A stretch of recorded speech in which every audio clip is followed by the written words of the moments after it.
إن الحمد لله نحمده ونستعينه ونستغفره ونستهديه ونعوذ بالله من شرور أنفسنا ومن سيئات أعمالنا من يهده الله فلا مضل له ومن يضلل فلا مرشد له وأشهد أن لا إله إلا الله وحده لا شريك له وأشهد أن محمدا عبده ورسوله اللهم أصلي وسلم على أشرف الأنبياء والمرسلين نبينا محمد وعلى آله وأصحابه ومن تبعهم بإحسان إلى يوم الدين وبعد.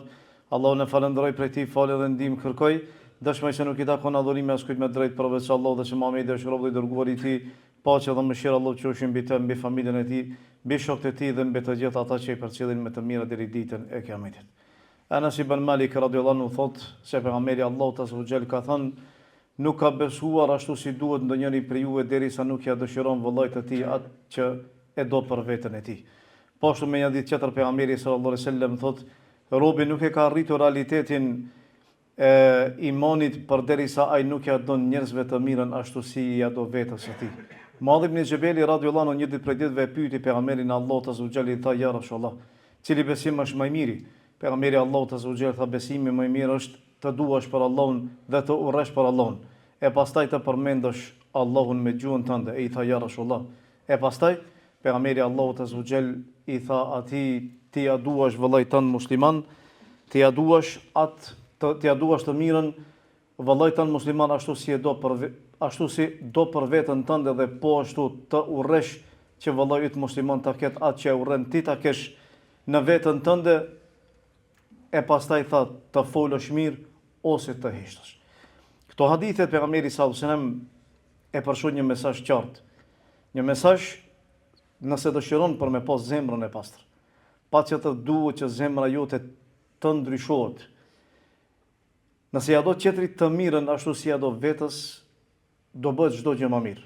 Edhe muslimoni do jetë rahat, prej gjuhës tënde edhe dorës tënde, dhe po ashtu zemra jote do jetë rahat. Të jetë zemra rahat nuk ka gjë më të mirë. E realisht këtu është lumturia. Kur dikush ja do qetrit të mirën ashtu si ja do vetës, atëherë do e gjejë veten e tij rahat. Mirë, po kur ndryshon ky realitet? Kur ti dëshiron që tjetri të jetë keq e ti të jesh mirë, atëherë fillojnë problemet edhe largohet lumturia, dhe ti kur asnjëherë nuk ke për me gjë lumturi sado që e kërkon dhe sado që harxhon prej pasurisë dhe mallit që e posedon. Po ashtu, ka mesasem për me kuptuar mirë këtë virtyt, e ndërlidhje çështjen e xhenetit me këtë virtyt. Një ditë prej ditëve pyeti një sahabi, ose në fakt për mesasem i tha Yazid ibn Asad al-Qasri, i tha, o Yazid, a dëshiron xhenetin? I tha, po ja Rasulullah. Pejgamberi Allahut azza wa jall i tha atij, atëre duaje për vëllain tënd atë që e do ti për vete. Po ashtu pejgamberi sallallahu alajhi wasallam me një ditë tjetër tha, kush dëshiron që të mbrohet nga zjarmi i xhenemit dhe të hyjë në xhenet, mos ta zëje vdekja atë vetëm se duke besuar në Allahun dhe në ditën e Kiametit, dhe leti afrohet vëllait të tij musliman me atë që e do që vëllai i tij të afrohet atij. Qartë. Shikone, pak fjalë, mirë po, një mesazh i gjerë, ta kuptosh një realitet, se jeta nuk është sikur se ti si e paramendon. Ne gjithë kërkojmë lumturi, e duam atë, megjithatë nuk e gjejmë. Shpesh ankojmë se nuk kemi rahat. Mirë po, asnjëherë nuk dalim me mendu se ne realisht zemrat e tona çfarë kemi. A kemi urrëqe, a kemi zili, a kemi smir, a kemi armiqsi? Asnjëherë nuk ndalesh me mendu rreth zemrës tënde dhe realitetit tënd. Nëse ti ndalesh veç pak edhe e shikon, besoj që ke për me gjetë shumë mangësi në zemër. Ajo më kryesorja është se nuk ka mundësi për me arrit imanin e plot, ashtu si duhet. Nëse dëshiron për me qenë musliman, tamam, hakikat, me iman do të lartë. Nuk ka mundësi pa mos e pas këtë virtyt, pa tjetër. Për ndryshe ky virtyt ta gjek zemrën, ashtu një lloj gace që ke brenda gjoksit tënd që për çdo ditë ta gjek brendësinë tënde. Ziliqari e ka një problem shumë të madh, se ziliqari nuk mundet me paramendu dikën i cili është më i mirë se sa ai. Nuk mundet me paramendu me pas pasuri më shumë se sa ai. Nuk mundet me paramendu me pasën pozitë më të madhe se sa ai. Nuk mundet me paramendu që me qenë më i bukur se sa ai. Nuk mundet me paramendu me pas grua ose fëmijë më shumë se sa ai. Kjo është ziliqar. Ky person realisht ka problem në brendësinë e tij, zemërlikështia e tij është e rëndë që ja djeg gjoksin edhe nuk e lë natën për me flet. Këta persona zakonisht vuajnë edhe pse duken pamjet e tyre që janë mirë, Po megjithatë brendësia e tyre është zjarr. Edhe brendësia e tyre është aq zjarr i madh sa ka mundësi për me dëmtu vetëm, po normalisht ka mundësi për me dëmtu edhe tjetrin, sepse zelia zakonisht e çon njeriu që të bëjë edhe gjëra që nuk duhet për me bë. Një prej shkaqeve kryesore që njerëzit i çojnë për me bë serr është pikërisht zelia. Kur njeriu ka zeli edhe nuk di se si m'ja marr atë dhuntia të begati që Allah subhanahu wa taala ka dhënë tjetrit, e vetmja mënyrë që ai e shef që ta dëmtojë tjetrin pikërisht është marrja me serr. Allahu na ruaj. E do thotë që këto probleme nuk janë probleme të vogla, janë probleme reale që realisht ne i përjetojmë edhe nuk dëshirojmë që të gjejmë ilaç. A realisht ilaç është këtu te këto hadithe që i ka përmend pejgamberi sa sem. Nëse dëshiron për me ndjek kënaqësi, me largu çasë mundje që e ke në brendsinë tënde, edhe me qenë burr tamam hakikat dhe imanin me pas tamam hakikat, atëherë duaje vëllai tan atë që do për veten tënde. Çka do ti? Ti do mirë. Nëse ti për vete do mirë, duaj edhe qetrit mirën. Nuk ka nevojë me qenë koprac. Për shkak se nëse ja shef vëllai tan një të mirë që Allah ja ka dhënë, dije që edhe ti ke shumë të mira.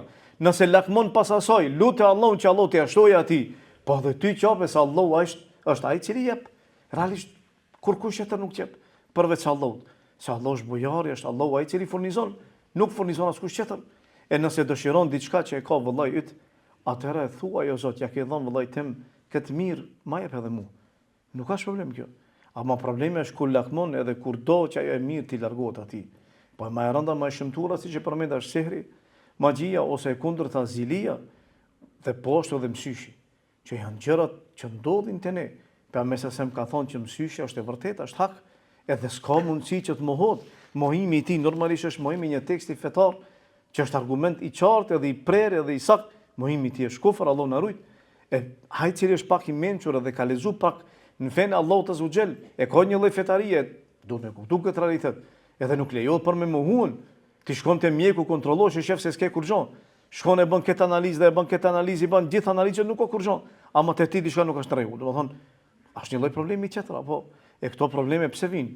Vijnë pikërisht në kësi raste kur një ziliqar nuk ta do të mirën, edhe zilia e tij aq shumë e ka arrit kulmin në zemrën e tij sa që prej zemrës së tij del edhe të ngazmon edhe të dëmton edhe ty. Zilia është e keqe, është e rëndë. Ziliqari duhet me kuptuar një send se nëse e ka patë vëllai i tij një të mirë, le të kënaqë zemra e tij, le thotë elhamdulillah, le thotë mashallah, le thotë tebarakallah, elhamdulillah që Allah e ka dhënë vllavit tim musliman një të mirë.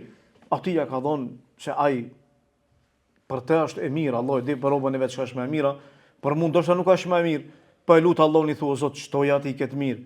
Edhe o Zot, jepëm edhe mua edhe më mirë. Atëherë kemë po zemra jote si ka për më qesu. Ama përderisa ti ke probleme në zemër, atëherë normalisht që pastaj vin pasojë, gjua s'ndalet. Fol, nuk heshtën, fol keq, merret me gjëra që nuk i intereson, akuza, shpifje, lloj-lloj mendimi, lloj-lloj dyshimi, lloj-lloj ideje se si me arrit që tjetrit për mja morën, për mja largu një dhunti, një mirësi që Allah Zogjel ja ka dhënë. Çështja tjetër është se kur Allah Zogjel ja jep dikujt një dhunti, kjo është me caktimin e Allahut. S'ka mundësi më ndryshu për caktimin e Allahut Zogjel. Asnjëherë kur, asesi. Nëse Allah ja ka dhënë dhe ti nuk je i kënaqur me atë, dhe ti e kundërshton këtë dhunti dhe do që Allah më marr, dije se ti realisht e kundërshton caktimin e Allahut Zogjel. Kjo është ignorancë. Një njeri me mendu që ti hiqet ajo, për shkak se ti do, kjo është ignorancë e thellë. Allahu ka dosh, ti nuk do, po mirë. Ai robi kujt është? Robi Allahut. Kush e di më mirë se për robin çka është? A ti Allahu? Allahu. Atëherë çka e lo vetën tënde? Çka e shkatron vetën tënde? Çka mërzitesh për gjëra të cilat nuk janë punë e jote, realisht. Merr me vetën tënde, o vëllai musliman. Se vallai kur ti je në varr përveç se ti për pyetjet, ato pyetje që t'jepen edhe përgjigjet që dush ti më dhon, kemë marrë llogari për veprat e tua që nesër kemi ra pishman shumë për shumë sene që të kanë kalu edhe nuk janë interesuar për me vepru. Marrja me qerë, përgujimi, qerëve, bartja, fjalëve, çështje që s'ti interesojnë më hiç. Është turp, për këtë arsye ka thonë për se madhim në xhebelet, me përmend Allahun. Gjua mos më ndal. Kur e ka pyet pastaj, ka thonë ti më ja dosh atë të mirën vëllai që ti e do për vete. Në fund se nuk ka mundësi, barëm nëse fol mirë diçka, mirë, nëse jo, heshbëllo, mos fol. Mos e lo vetën, mos e lo dhe qertën. Këto neve ato që na pengojnë pikërisht këto probleme, këto muhabete. Njeriu duhet me marrë me ambicet e tij, me punët e tij. Jo edhe fundit me hecet, kur si dihet tjetër se kur do vije fundi.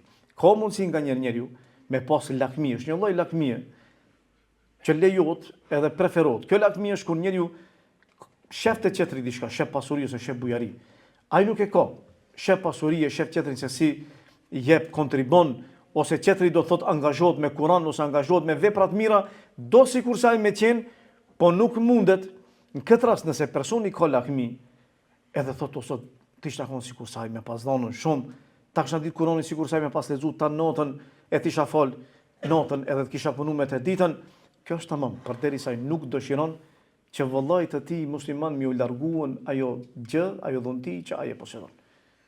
E ka lakmin, ai lakmin e ka për diçka tjetër. Lakmin e ka që edhe ai të bëhet i mirë, edhe t'i afrohet Allahut sa më shumë, edhe më mirë, po nuk mundet se nuk ka pasuri çat çka e ka, çata e ka. E tash ai person nuk shpreson që këtij t'i largohet, përkundër asaj i kënaqet zemra. E kjo lloj lakmie është e preferuar edhe nuk bie ndesh do thot me rregull islam edhe nuk llogaritet prej zelis. Andaj kur personi e shef një të mirë te vëllai i tij musliman, let gëzot. Edhe let thot elhamdulillah që Allah ja pas ka dhënë këtë mirë sepse Allah xhel i di robët e vet. Dhe Allah e di se për cilin bën një gjë, për cilin nuk bën. Një aftësi ja ka dhënë, një të mirë ja ka dhënë, i ka dhënë pasuri, i ka dhënë makinë, i ka dhënë shtëpi, ja ka dhënë këtë edhe këtë edhe këtë. Thuaj elhamdulillah. Let kënaqet zemra jote, edhe le ta shprehë atë kënaqësi gjuha jote. Edhe mos shpreso disha keq për të, në veçantë ruaju zilis edhe mësyshit, sepse me të vërtetë mësyshi është i rëndë, edhe realisht dëmton, edhe dëmtimi është shumë i madh. Andaj nëse ke ndonjë dhunti dhe e di që në mesin tënd ka ziliqar, mos ja shpreh atë dhunti.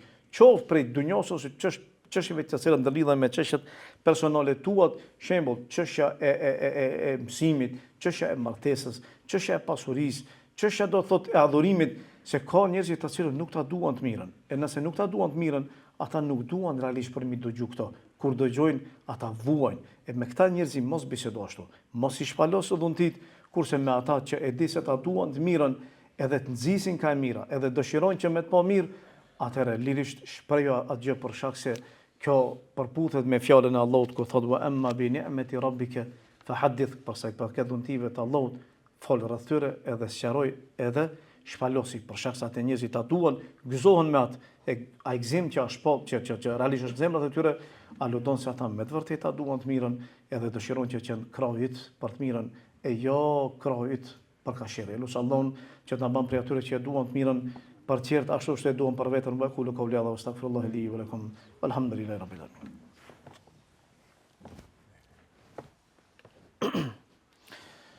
Alhamdulillahi rabbil alamin wa salli wa sallim ala ashrafil anbiya'i wal mursalin wa ba'd. Asma bint Umays radhiyallahu anha shkoi i tha pe Amesa sa mi tha ja Rasulullah, tha fëmijët e Xhaferit shpesh morin mësysh, kanë pas probleme me mësysh fëmijë.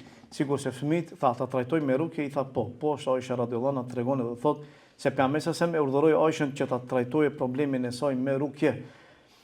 Unë thashë pe Amesa ka thonë që mësyshi është hak, është e vërtetë dhe nuk lejohet mohimi. Pavarësisht asaj si dikujt ja percepton mendja, nuk ja percepton. Çështja jon këtu nuk lidhet me perceptimin e mendjeve tona, po lidhet me besimin ton. Për shkak se kjo është mesela e gajbit, mirë po shihen do thot gjurmën. Ajo që duhet ne për me vepruar në raste të tilla, kur e sheh se dikush ka ndiku mësyshja, apo zilia, apo mos flasim për magjin për shkak se është temë më e gjerë, edhe është më e madhe, atëherë duhet patjetër mi marr sepepat. Ajo që duhet për mi marr sepepat është rukja. Ti mundesh me shku te mjeku pas një problem hiç. Mi bë gjitha analizat pas një problem hiç. Analizat dalin mirë, mi po ti e shef se nuk je mirë. Nëse ka simptome të tilla, zakonisht ka mundësi që njeriu të ishte pas prekur nga mësyshi ose nga zilia. Nëse është prek nga mësyshi, preferohet siç e ka përmend pamësëm, e ka urdhëruar, do thotë, e ka urdhëruar siç thotë Aisha, domethënë i urdhëronte ata që kanë marrë mësysh që të marrin abdes. Nëse e di dikush që të kanë marrë mësysh, garant 100%, edhe nuk prekët, se normalisht dikush mund të më prek, i thua ka mundësi për me marr abdes, edhe me abdesin e tij ti mu la. Nëse thot dikush mos u prek. Për shkak se nuk ka për me prek, se nganjë ndoshta njeriu e lishon zemrën pak më tepër, nuk e kontrollon zemrën e tij, ndjenjat e tij, emocionet e tij dhe mundet me lishu zemrën dhe me marr mësysh. Nëse ka marr mësysh, le të marr abdes, e ruan çat abdesin ujin e të pikoj me një enë, me çat abdesin inshallah e lën fëmin ose e lën do thot veten ose dikët që ta merr mendja që ti ke qenë sebeb për mëmësish. Edhe kryet puna. Nuk ka shumë do thot diçka filozofi, ngatrume. Po dikush nëse prekët, që thot, jo unë s'marr, jo s'ka mundësi me marr. Ktu nuk ka shpytja ka mas, ka mundësi. Ka mundësi me marr, kupton. Nëse jo, atëherë ka rregulla tjera siç e përmendin ata që merren me këtë fushë, më jamon një gjurmë prej tij që ka hungur ose ka pi ose ka prek diçka, me fut në ujë dhe pastaj çat ujë me pi pak edhe mu lë me atë ujë. Sidoqoftë, unë qëllimin e kam këtu. Qëllimin e kam nëse shef shenja të tilla, simptome, nuk ka nevojë që njeriu të bëhet vezvese. Po ti shkon te mjeku i bën gjithë analizat e shef se nuk ka puna diçka në rregull atëherë i bën rrugë vetes. Rrugë mi bë vetes ashtu mirë. A je mirë, as je mirë, nuk luan rol. Rrugë mi bë vetes do thotë mi lezu Kur'an. Nëse i lexon vetes Kur'an, kënaqet shpirti, rahatot zemra. Edhe krye çështja. Nuk ka diçka të keqe, mos u frikso. Mos u bën merak se me thon me të lezu Kur'an sikur se ku me di çka me të bën. Jo, lexon Kur'an, kënaqet shpirti be. Njeriu për çfarë bën rrugë? Lexon, kënaqet, realisht vetveta si bën. Kul vallahi felekin nasin elhamin ti vetë lexon. E prandaj besimtari është mirë si rastet për me pas një paramburoj që e mbron dhikri sabot, dhikri mbrëmjes, leximi i Kur'anit, dhikri kur bie për me fletën, ajetul kursi, amen ar-rasuli, dy ajetet e fundit suratul Bekare, suratul Fatiha, kul vallahi, feleki, nasi, gjitha këto janë prej sebepeve që njeriu e mbrojnë. Pastaj kur e falim namazit, mas namazit e keni po, i ban tespit, e thu kul vallahi, feleki, nasin, ajetul kursin. Gjitha këto janë shkak për mburoj, si mbrojtje, që mburoj për ty, rresh për me të mbrojtë nga këto zullume qoftë prej gjinëve apo qoftë do thot për njerëzve.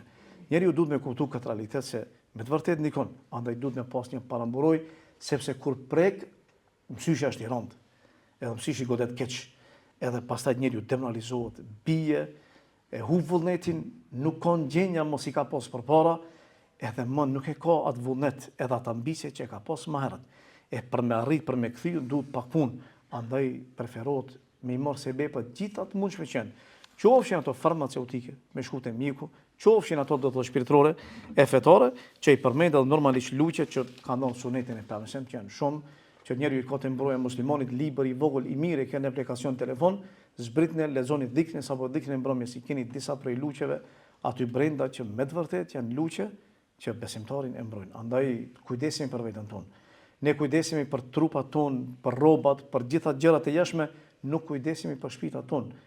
E kjo është më e rënda, më e keqe për shkak se baza, esenca, themeli është shpirti. Nëse shpirti është mirë, edhe trupi funksionon. Kur shpirti nuk është mirë, edhe trupi nuk funksionon. Andaj e lutem Allahun që Allahu të na ruaj nga çdo sherr, për gjinëve dhe për njerëzve, dhe lutem Allahun që Allahu të na mbron, dhe lutem Allahun që zemrat e tona Allahu të i pastron, dhe zemrat e tona tua duan tjerëve atë që e duan për veten, dhe lutem Allahun që çdo musliman dhe muslimane të gjatë të vdekur Allahu të i mëshiron. Wa aqulu qawli hadha wa astaghfirullaha li wa lakum walhamdulillahi rabbil alamin wa aqimus salat.